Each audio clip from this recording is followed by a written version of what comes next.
Birthday అయిపోయినాక happy birthday లేదు లేదు లేదు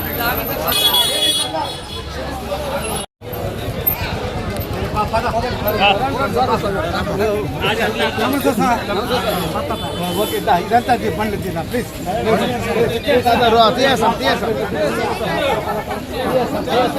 ఎవరు సార్ మా వీధి మనం ఎవరితో ఇబ్బంది పెట్టారు అంత మా ఇంట్లో ఇబ్బంది అంత పక్కన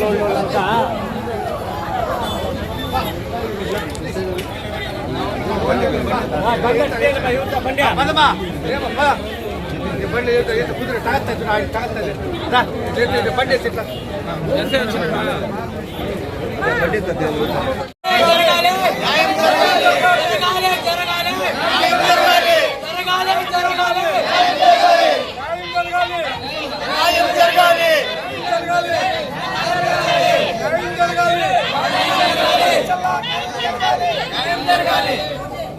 న్యాయం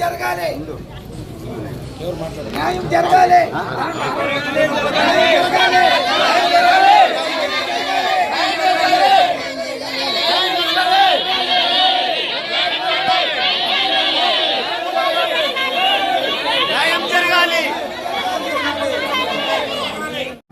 ఆ ఇంటికి బిగలు నువ్వు వేస్తావా గొలుసులు నువ్వు వేసింది చెప్పు. నేను 4 లక్షలు ఇచ్చినాను. పూలు కట్టి 1000 పువ్వులు కంటికి నిద్ర లేకుండా కట్టినాను. కట్టి కూడా నేను చాలా ఏళ్ళు అయిపోలేదు. నేనంతా కట్టి 2 ఏళ్ళు తాగుతాను. డబ్బులు వచ్చి అడిగినాను. మా ఇంట్లో ఒళ్ళు బాగలేదు, ప్రాబ్లం కావాలి, ఆసుపత్రికి పోవాలా, తిరుగుతాడు రోజు తెల్లారితో సాయంత్రం నీ పొద్దుడికే రేపు ఇచ్చేస్తానమ్మా అని చెప్పింది. అది చెప్తామని ఇస్తామని చెప్పినోడు ఏనో లేదు. రోజు తిప్పించుకుంటాడు. పట్టిందేమా సరే నీ ఇచ్చేయలేదు, చేసుకోబో ఏం మాట్లాడు, ఇచ్చేలేదు అని అంటాడు.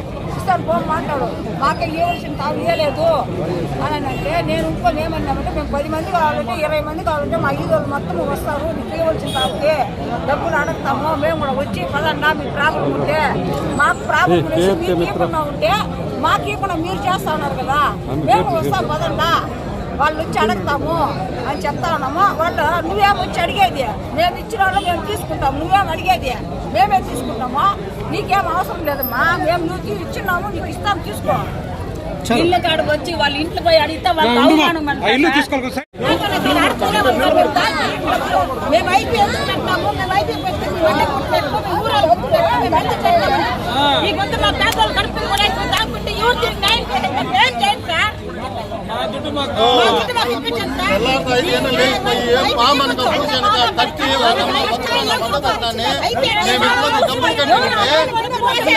రోజుకి గొంతు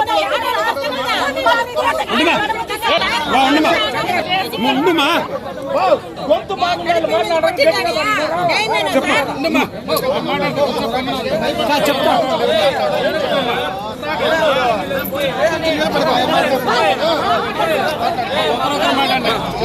సార్ మేము కూలీలు చేసి కట్టిగా సార్ మాకు 60 లక్షలు రావాలి సార్. 60 లక్షలు మా కడుపు కొట్టేసినా సార్ వాడు. మా 60 లక్షలు మేము కూలీలు చేసి వెళ్ళనక పొగలనక కష్టపడి కట్టిన డబ్బులు సార్. అది మేము చీటీ డబ్బులు వాళ్ళు నమ్ముకోండి మమ్మల్ని మోసం చేస్తున్నారు సార్. మాకు అందరూ న్యాయం చేయండి సార్. మాకు 60 లక్షలు సార్ మా కడుపు కొట్టేసినారు సార్. అంత బాధపడి మేము రొయ్యనక పొగలనక కూలీ నాలి చేసినా సార్. మాది మాతకల పల్లి సార్. అడగండి సార్, మేము కష్టపడి కట్టినామా డబ్బులు సార్. 60 లక్షలు సార్ మాకు రావాల్సింది. మాకు న్యాయం చేయండి సార్, మాకు న్యాయం చేయండి సార్. అమ్మా చీటీ లేసారా ఏమేసారమ్మా? చీటీ సార్ 60 లక్షలు సార్. మా బంధువులన్నీ వేయించుకుంటాం సార్ చీటీలు. మా బంధువులన్నీ వేయించుకొని అందరికి పడి ఇప్పుడు కంట బాధలు పడుతున్నాం సార్. మేము ఏడ్చి కొట్టుకుంటా ఉంటాము. మాకు న్యాయం చేయండి సార్. ఏం పేరమ్మా నీ పేరు? ఎస్ నాగరత్నమ్మ. నా పేరు అమర్నాథ్, నా భర్త పేరు అమర్నాథ్ రెడ్డి సార్. మోతకలపల్లి. నమస్తే అండి, నా పేరు రమేష్. నేను పలంనేరులో కంసల వీధిలో ఉంటాను. మా పక్క వీధిలోనే పి వెంకట్రావు అనే ఆయన 30 సంవత్సరాలుగా ఇక్కడే ఉన్నారు. మా దాయాదులదే ఈ జాగా మా తాతయ్య కొనిచ్చింది. దాంట్లోనే వాళ్ళు మా వాళ్ళే డబ్బులు ఆయన చుట్టూ రన్ చేస్తూ ఉంటే మా వాళ్ళే డబ్బులు ఇచ్చి ఆయన ఎంతగా పెద్దగా చేసినారు. మా డబ్బులే ఇప్పుడు అదే నమ్మకంతో 30 సంవత్సరాలుగా చుట్లు నడుపుతూ ఉన్నారు. ఈ చుట్లు నడిపే క్రమంలోనే డబ్బులు వాళ్ళు కూలీ నాలి చేసుకొని కష్టపడే వాళ్ళందరూ రూపాయి ₹1 చేర్చి పెట్టి ₹1 వస్తుంది, ₹1 వస్తుంది. దాంట్లో మనకు చుట్టుతో మనం కొంచెం పెరగచ్చును. పెండ్లిళ్ళకి ఇండ్లకి ఇల్లు కట్టుకునేదానికి పెళ్లిళ్ళు చేసుకునేదానికి వాళ్ళ తదితర అవసరాల కోసము బాగా ఒక నమ్మిన వ్యక్తిలాగా ఈ 30 సంవత్సరాలుగా ఇక్కడే ఉండి మా అందరినీ నమ్మబలికి అందరూ డబ్బులు ఏమరా ఒక డబ్బుతో ₹1, ₹1 మనకు మిగులుతుంది అనే ఆశతోనే ఎప్పుడు కావాలంటే అప్పుడు వెళ్ళి డబ్బులు తీసుకోవచ్చు. బ్యాంకులు కానీ ఎక్కడ వెళ్తే అంత చదువుకునే జ్ఞానం లేక అక్కడే బ్యాంకు చుట్టూ తిరుక్కునేది అంత అవసరం ఉండదు. ఎప్పుడు పోయినా మనకి అవసరానికి నగ పెట్టుకొని డబ్బులు ఇస్తాడు. లేదు మన డబ్బులే అడిగినా 3 రోజుల్లో లేదా వారం రోజుల్లో చల్లగడతాను అని చెప్పి తీసుకున్నారు. ఒకవేళ ఇది వాళ్ళు ఎక్కువ ఇచ్చేటప్పుడు ఖచ్చితంగా మీరు ఇచ్చేస్తారా అంటే అవును, మేము వారం లోపల మీ డబ్బులు 10 లక్షలు కానీ 10 లక్షలు ఒకవేళ 50 లక్షలు అంతకు మించి డబ్బులు ఉంటే ఒక నెల రోజుల్లో మీ డబ్బులు మొత్తం సర్దుబాటు చేసి ఇచ్చేస్తామని అందరికీ నమ్మబలికి అందరి దగ్గర డబ్బులు తీసుకున్నారు. అదే క్రమంలో ఏమరా అంటే నేను కూడా గత 3 సంవత్సరాలుగా చుట్టు కట్టినాను. ఈ చుట్టులో నేను ఫస్ట్ వచ్చి ₹3 లక్షల చిట్టి వేసినాను. ఈ ₹3 లక్షల చిట్టి చివరి వరకు నేను ఎత్తలేదు. మళ్ళీ ఆ 3 లక్షలతో పాటుగా ఆ డబ్బులు అక్కడే పెట్టి ఇంకా 2 లక్షలు నా దగ్గర ఉండేది అడిషనల్గా ఇచ్చినాను.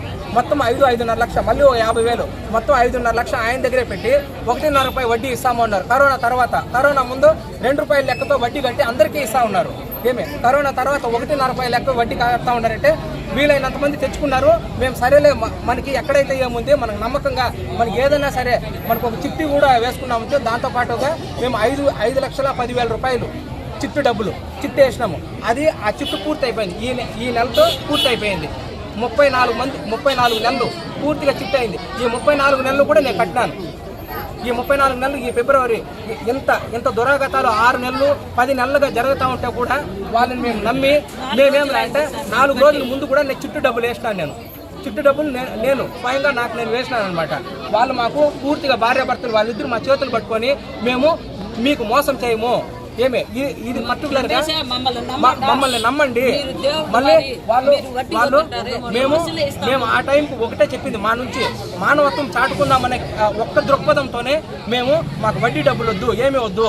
ఇప్పుడు ఎంత దురాగతంలో కూడా అందరూ అలర్ట్ అయ్యి మాకు డబ్బులు కావండి అని వాళ్ళ అవసరాలు ఉన్నాయా లేకపోయా అదంతా అనవసరం వెళ్ళి డబ్బులు అడుగుతా ఉన్నారు. కానీ ఇప్పుడు మాకు డబ్బులు అవసరం లేదు. డబ్బులు అవసరం లేదు కాబట్టి మేము మిమ్మల్ని ఇబ్బంది పెట్టము, ఏ రకంగా కూడా కానీలే, మా వైపు నుంచి ఎలాంటి ఒక ఒత్తిడి మీకు కలిగించము. కాబట్టి మాకు ఎప్పుడైతే డబ్బులు అవసరం ఉంటుందో అది నిజమైన అవసరము, దానికి మాత్రమే మేము మిమ్మల్ని అడుగుతామంటే వాళ్ళు భార్యాభర్తలు ఇద్దరు ఏమంటే కళ్ళల్లో నీళ్లు పెట్టుకొని ఓకే మీకు మేము పి వెంకట్రావు చంద్రకళ వాళ్ళిద్దరు నేను మా అమ్మ వెళ్ళినప్పుడు మా చేతుల్లో పట్టుకొని మీకు కళ్ళల్లో నీళ్లు పెట్టుకొని ఎప్పటికీ మీకు నోటీస్ వచ్చిందా నీకు? మీ డబ్బులు నోటీసులు ఎవ్వరికి రాలేదు. లాయర్ ద్వారా పిటిషన్ దాఖలు చేసింటారు. పిటిషన్ దాఖలు చేసిన దాంట్లో 71 మంది పేర్లు ఏమరా అంటే వీళ్ళు మమ్మల్ని ఒత్తిడికి గురి చేసినారు. అందులో మెన్షన్ చేసిండేది ఏమరా అంటే కొన్ని పాయింట్లు పర్టికులర్గా మాట్లాడాలంటే ఆల్కహాల్ తాగి వాళ్ళ ఇంటి దగ్గర వచ్చి గొడవ చేసినారు అన్నారు. ఏ రోజు కూడా వాళ్ళ ఇంటి దగ్గరికి మేము కనీసం ఇట్లా రోడ్లో నిలబడిన క్రమం కూడా లేదు. దీంట్లో పర్టికులర్గా నా పేరు 11 పేరు ఉంది. అందుకే ఆవేదనతోనే నేను ఇప్పుడు మాట్లాడుతూ ఉన్నాను.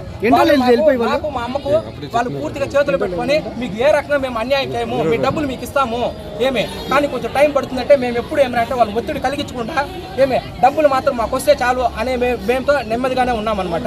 70 మంది లాస్ అని ఇందులో అఫీషియల్ గా మెన్షన్ చేసిండేది ఎక్కడ ఆ పిటిషన్ లో మెన్షన్ చేసిండేది అక్షరాల 13 కోట్ల 14 లక్షలు 13 కోట్ల. అది ఏమి ఆయనకు గుర్తున్న పేర్లు అనుకుంటాను.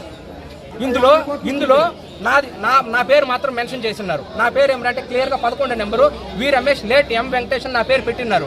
ఇక్కడ మా అమ్మ ఏమంటే 1,50,000 ఇచ్చింది. అది 70,000 ఇచ్చింది. అది మా అమ్మ కనీసం రూపాయి కూడబెట్టి మా అమ్మ ఎక్కువ ఇచ్చింది అనమాట. మా అమ్మ పేరు రాలేదు. ఇలాంటి మా అమ్మ లాంటి వాళ్ళు ఎంతో మంది పేర్లు ఇంకా రాలేదు. కాదు కాదు ఇలాంటి పేర్లు ఆ లిస్టులోకి రాని పేర్లు ఇంకా ఎన్నో ఉంటాయి. అంటే కోర్టుకు పొందుపరిచిండేది కేవలం 13,14,00,000, కానీ పొందుపరిచిన పేర్లు ఇంకా దీనికి రెట్టింపు ఉండొచ్చు, 3 ఇంతలు కూడా ఉండొచ్చు. దాదాపు అబ్బా కొడుకు దొంగలు ఏమంటే టాకు బెంగళూరులో ఏమో ప్రాపర్టీ కొన్నారు అని ఒక టాకు. అఫీషియల్ గా 14 కోట్లు, అన్అఫీషియల్ గా 70-80 కోట్ల వరకు ఉంది. ఎత్తుకొని పోయి ఆడ ప్రాపర్టీ కొనిండారు, వాళ్ళంతా పట్టుకొని వస్తే ఇదంతా నిజాలు బయట వస్తాయి కదా. నేను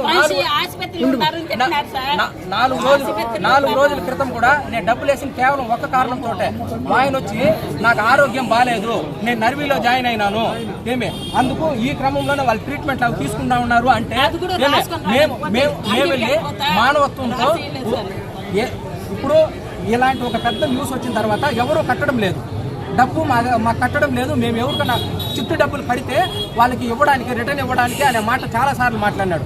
సరే మనం అలాంటి కేటగిరీకి వెళ్ళకూడదు, మనం నిజాయితీగా డబ్బులు కడదాము, ఆయన డబ్బులు ఇస్తాడు అని హామీ ఇచ్చినాడు. కాబట్టి 4 రోజుల క్రితము ఈ నెల చుట్టూ కూడా నేను కట్టినాను.